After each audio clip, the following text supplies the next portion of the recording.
Hi guys, today I am going to share with you some of my all-time favourite hacks for caring for my wavy curly hair. Now we all know by now how much I love hacks and anything to make taming the beast easier, and some of these hacks you might have seen mentioned in a few of my other videos. So because I love you guys so much, I thought I would just put them all in one place.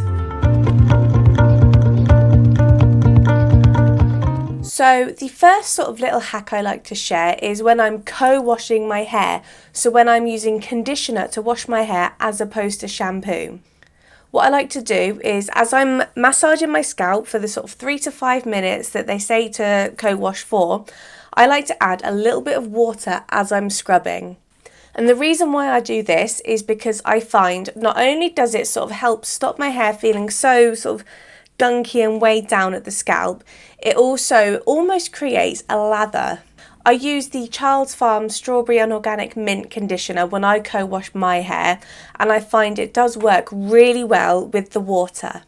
It really helps sort of distribute the product that little bit further, so I do find as well, when I add the water, I'm not using quite as much conditioner. So sticking with using the conditioner, what I like to do when I'm not co-washing, when I'm using my Cantu cleansing cream shampoo, I like to actually condition first and then shampoo once I've rinsed out the conditioner. And I actually read that in Cosmo about 8 years ago, I think. Now, some people might be clutching their pearls at hearing me say condition first and then shampoo. The reason why I started conditioning first in the first place was because I read that you get all the sort of goodness from the conditioner and all that moisture, but then if you use just a little bit of shampoo, that washes away the weight. And I have found, I don't know if it's just a coincidence, but I have found that since I started conditioning and then shampooing, as opposed to shampoo then conditioner, my hair does feel a lot less weighed down. Now, this next hack, there may be a video going into a bit more depth coming up soon. Using one of these bad boys instead of a diffuser.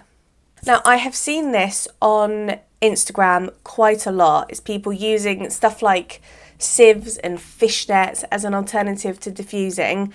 And I figured when my friend asked for her diffuser back, I thought, as a short-term sort of stopgap until I can get my hands on a diffuser, I would give this a go. And I have filmed the footage, so keep an eye out. Now, this next little hack is called the micro plop. I find that micro plopping works best if your hair, like mine, is slightly more on the wavy side. It does look very curly today, I will admit, but that's because I have taken the time to brush style it, but I would still consider my hair to be more wavy. So what I do when I micro plop is I take this is an old maternity pyjama top that I got when my son was born. All I do is my hair will be soaking wet, straight, freshly washed. Sometimes I like to do it in a refresh as well. Flip my head to the side. I hope my neck didn't crack then.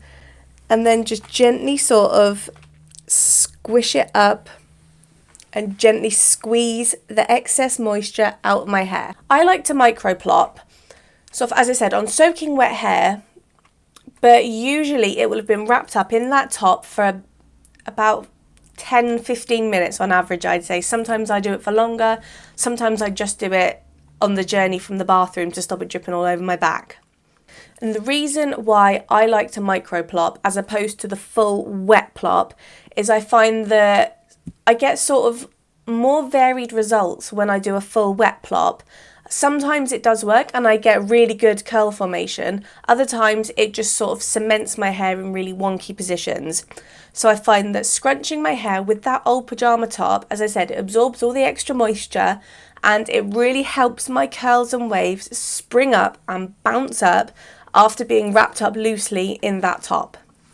So because I've removed all the extra moisture as well, I do find that on days when I micro plop, the drying time is a lot less than if I was just to go from the sort of plop buff hybrid that I do you might have seen in some of my wash day videos. If I go straight from that to drying, it takes much longer and I don't get as good results. So another hack that you might have seen in one or two of my other videos is, especially this one goes out to the parents of babies. This one's for you. No, it's not how to get a good night's sleep, sorry. use a nappy sack instead of a heated shower cap. So I've seen, again, on sort of Facebook and Instagram, is recommended when doing things like deep conditioning, protein treatments, hair dye, it's recommended to sort of wrap your head up to keep that heat in and help get better results. Now, I have tried, especially doing a protein treatment, I've tried to use a shower cap, and I don't know if it was just too big or what, but basically I just did not like the results I got. I could just feel it all round here.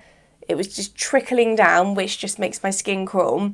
And where obviously I dye my hair, I did find as well, I sometimes got like a band of pink around my forehead. So a few years ago, I was doing a protein treatment and I just grabbed, this was back when my son was a baby, I just grabbed a nappy sack and put that on my head. Now, I'm going to attempt to show you guys how I do it. Just imagine my hair is piled up on top of my head. I sort of open it out. Hope no one walks in now. Put my hands in it and sort of open it as wide as it can go. And then usually I start at the sort of on the crown of my head. So by now all my hair will be up in it. I feel so pretty.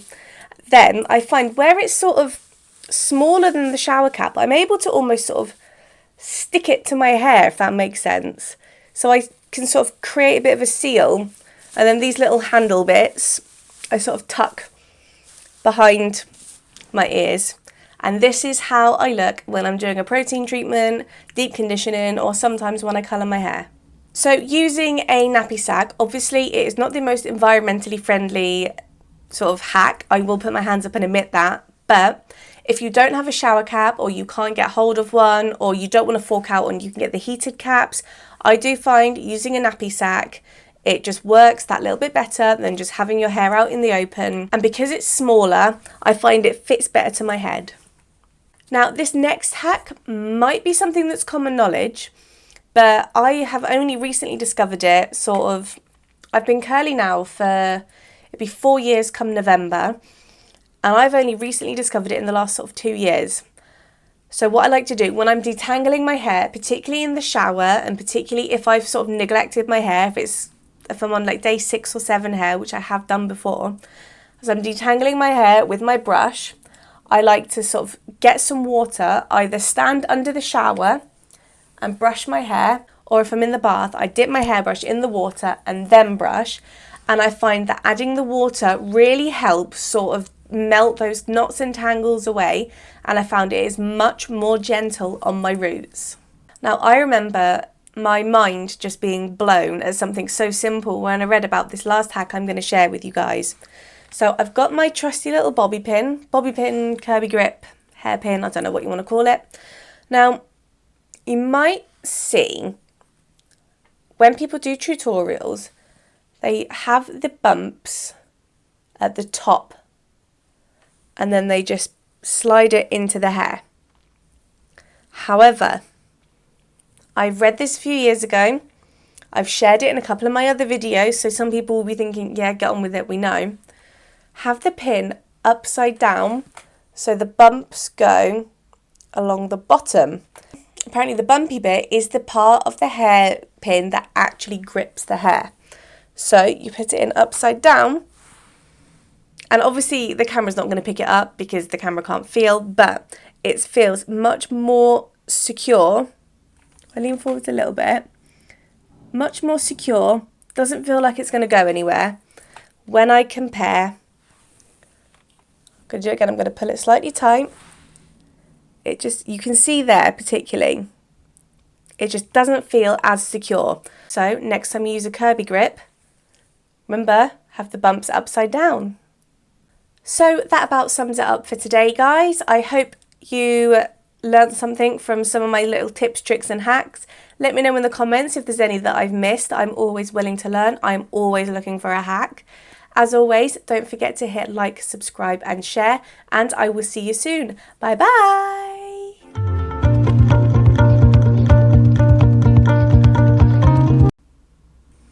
Oh, I've still got my glasses on. Oh well, too late now. I really hope that this is coming across clearly. Sounds like I'm just rambling. And what's my other point? It is something so simple, but it just seems like so amazing. That was I think that's it.